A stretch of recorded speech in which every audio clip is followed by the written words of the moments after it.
So that was a look at the live feed from each party's headquarters in Seoul. So what can we make out of the numbers we have so far, and how will this impact post-election state of affairs in this country? For an in-depth analysis, we're joined live in the studio by HWANG Myung-jin, Professor of Sociology at Korea University. Professor Hwang, welcome to the program. Thanks for having me here. Now, it may be still too early in the tally, but how are you reading voter sentiment from the latest polling that we have so far?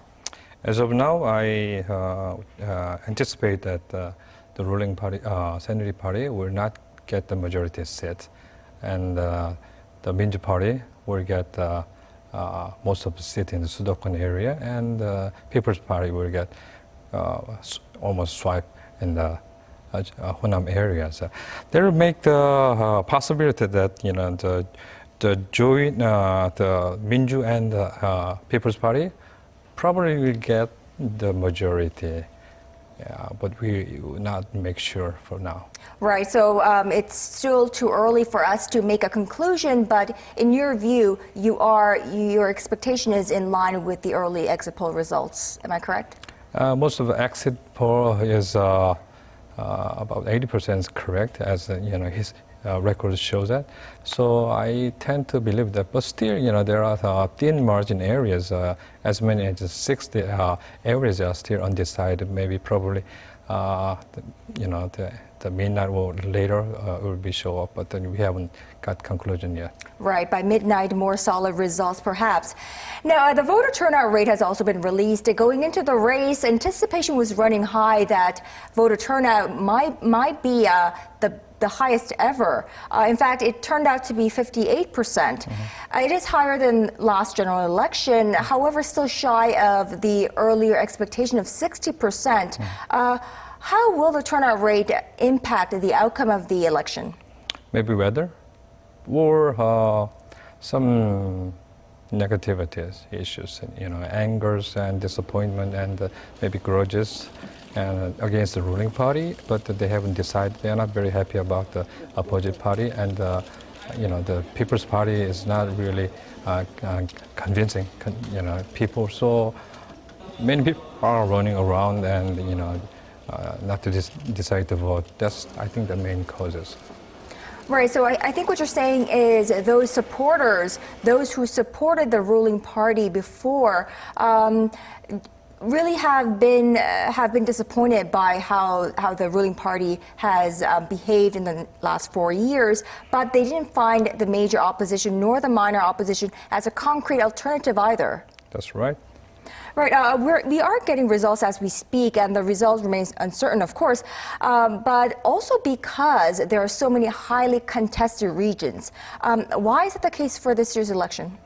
Well, as many as 60 seats are not, at least have narrow margins, and then they're still, working on the, final result.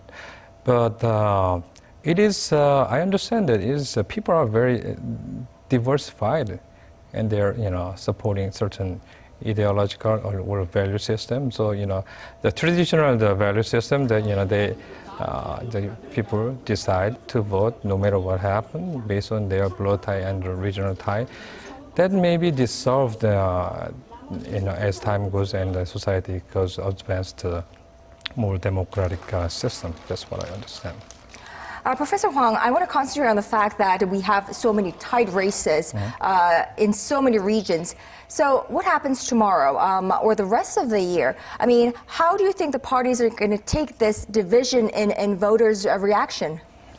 Well, I'm not a fortune teller, so I can't really anticipate everything, in accuracy. But as far as I understand, the majority of our party, the voter, will get. We haven't decided, but what will happen tomorrow is the third party will get the casting vote, and they will get So in 20 years we'll get 30-party system, which has been quite remarkable, because traditionally we have a Sonjindang and a Gukmindang from the Jeongju-young, but this third party was conservative, the ideological spectrum. But this time, first time we'll have progressive parties that has a 30 party, and this new system will gain a new agenda, will new political future in our country. Right, so definitely a change in the political system in that last time we had three parties racing was decades ago, right. And now that we have a third party and a three-party system racing against one another, that could be a really good initiative, a positive change for the political arena. Mm-hmm. How will tonight's results impact the state of affairs for this country?